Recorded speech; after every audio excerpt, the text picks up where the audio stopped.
Continuamos con estadística descriptiva univariante y dentro de las medidas descriptivas, como habíamos indicado, habíamos realizado distintos análisis para o como técnica de agrupamiento de datos, tanto en tablas de frecuencias como en representaciones gráficas. En vídeos anteriores habíamos analizado también o habíamos revisado las medidas de localización y hoy nos vamos a centrar en medidas de dispersión. Entonces, las medidas de dispersión, en general, lo que hacen es completar la información que nos proporcionan cuando las medidas de posición no son lo suficientemente representativas. A veces nos interesa describir también de forma numérica cómo están los datos dispersos o ubicados en nuestra muestra o en la información que tenemos incorporada. Entonces, para ello lo que utilizaremos será las medidas de dispersión.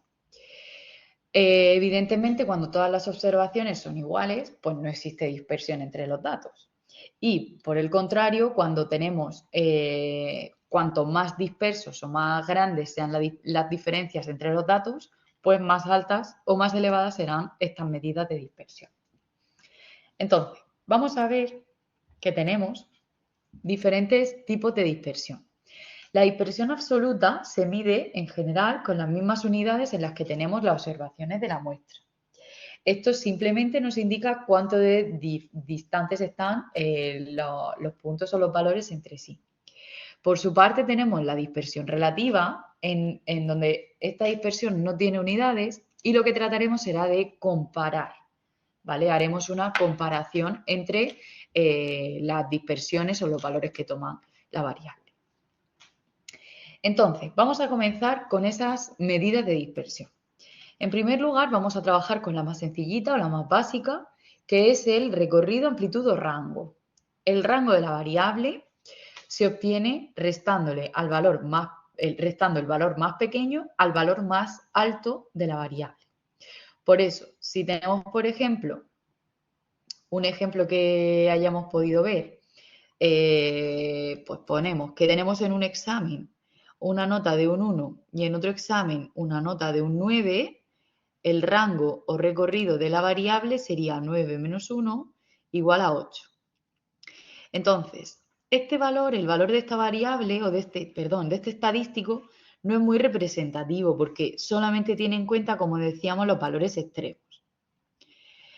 Es muy sensible, por lo tanto, a ese tipo de valores y tampoco generalmente aporta mucha información, como decíamos. Otro estadístico con el que trabajaremos es el recorrido intercuartílico. En este caso, los dos valores que vamos a utilizar son el cuantil 25 y el 75, o lo que es lo mismo, el cuartil 1 y 3.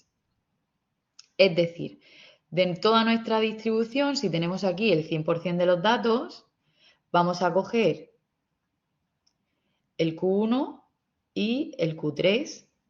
Y de aquí, de estos dos valores, que son valores, evidentemente, el valor que ocupa la posición que deja por debajo el 25% de los datos y el valor que ocupa el cuartil 3, que es el que deja por debajo el 75% de los datos, y vamos a calcular ese rango intercuartílico entre el 50% que hay aquí contenido, el 50% de los datos.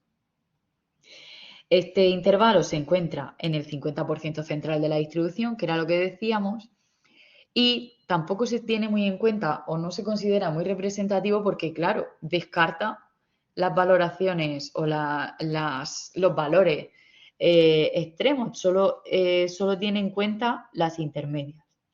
Pero bueno, es otra medida que también se suele utilizar. Y vamos ahora al estadístico de dispersión por excelencia, que es la varianza.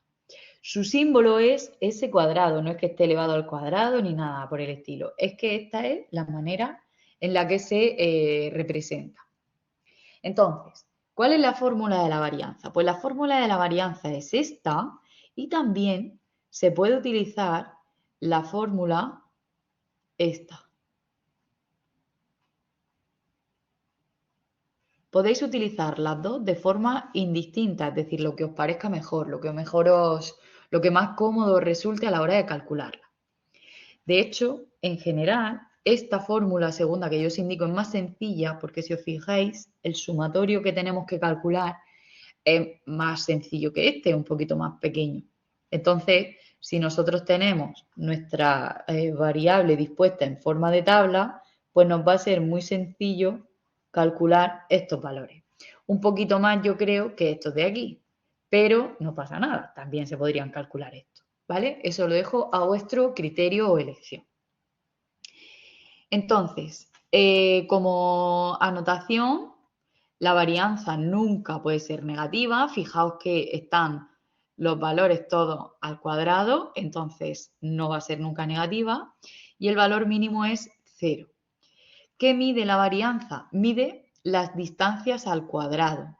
Es decir, el resultado de la varianza va a ser la dispersión de los datos, la medida cuadrática de la dispersión de los datos.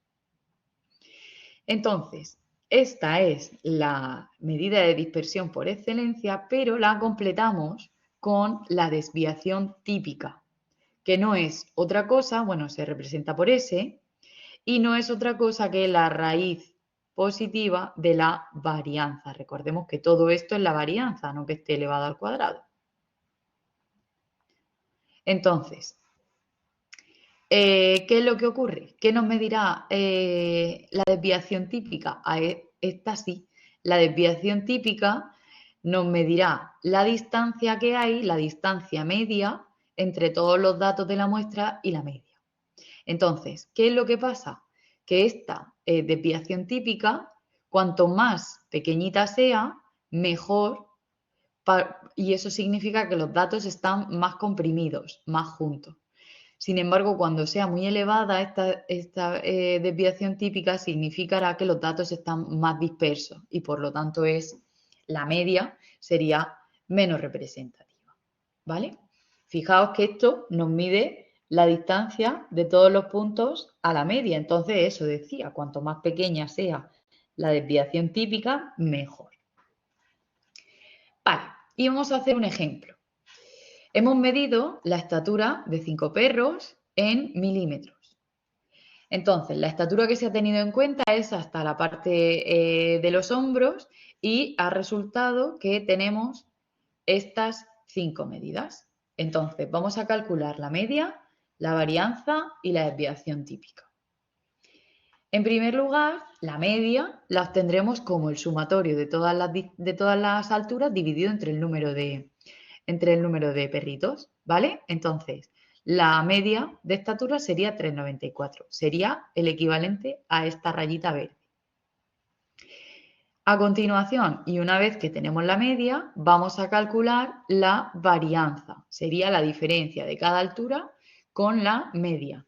Aquí, como no tenemos los datos en forma de tabla, pues simplemente lo que hemos hecho ha sido calcular esas diferencias, esa distancia de la altura que medía cada uno de los perritos, que eran, el primero de todos medía 600 milímetros, 470, 170, 430 y 300. Estas eran las alturas. Entonces, ¿qué hemos hecho? Restarle a todas la media, que era 300 alturas. Entonces, ¿qué hemos hecho? Restarle a todas la media, que era 394. Entonces, en el primer caso nos sale 206 al cuadrado, 470 menos 394, 76 al cuadrado, el siguiente y el siguiente. Entonces, toda la suma de cada una de las diferencias al cuadrado nos sale y dividido entre el total de los datos, que es n, nos sale 21,74. ¿Cómo hemos aplicado esta fórmula? Hemos utilizado que la s cuadrado era la suma de cada valor menos la media al cuadrado multiplicado por la frecuencia y dividido por n. ¿Qué pasa? Que la frecuencia es 1, porque cada dato aparecía una vez solamente. Entonces, por eso hemos omitido esa información en el sumatorio, ¿vale? Hemos hecho esta recta de cada valor menos la media, cada x sub y menos la media, nos ha dado esto y lo hemos elevado al cuadrado. ¿Vale? Si tenemos los datos en forma de tabla, como os decía, es más aconsejable que utilizáramos la segunda fórmula, en la que s cuadrado es igual a x sub y cuadrado por f sub y menos la media al cuadrado. Vale, pues ya tenemos la varianza. Vamos a calcular ahora la desviación típica. Y como sabéis, la desviación típica es la raíz cuadrada positiva de la varianza. Entonces, como la varianza habíamos obtenido que era 21,74, la raíz cuadrada S, que es la raíz cuadrada de 21,74,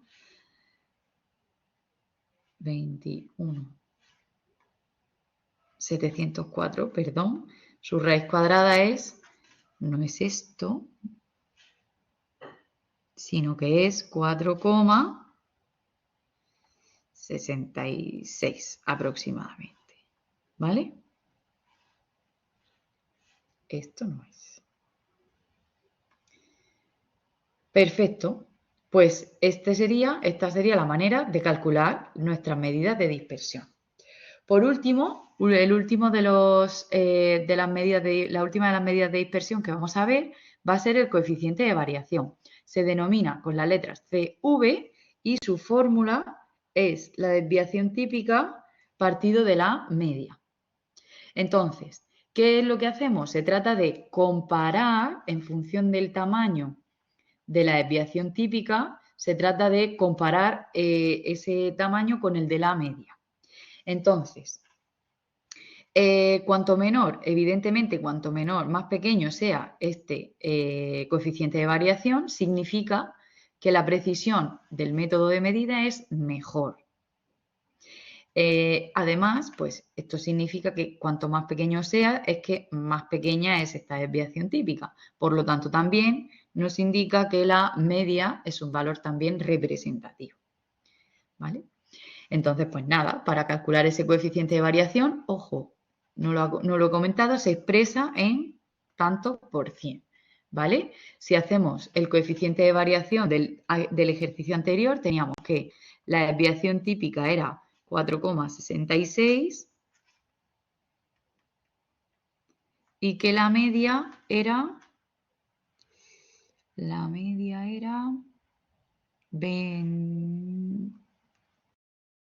94.